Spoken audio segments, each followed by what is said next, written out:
alla Galleria del Teatro Accademico per inaugurare virtualmente la mostra proposta dal fotografo Daniele Macca, e la inauguriamo virtualmente per dare un segno di speranza e di forza in questo momento di crisi sanitaria per l'emergenza Covid in corso. Soprattutto per Castelfranco la cultura rappresenta un'identità per tutta la cittadinanza, e quindi dobbiamo assolutamente tenerla viva e sopportarla in questo momento difficile.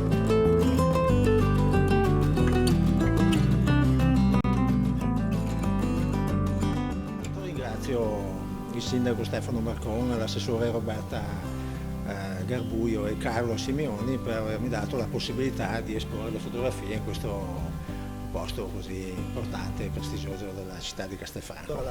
Le fotografie esposte qui raccontano una piccola retrospettiva che parte dal 2014 al 2019 ed è suddivisa in 3 parti: Venezia, ritratti e architettura, che sono le mie passioni più grandi.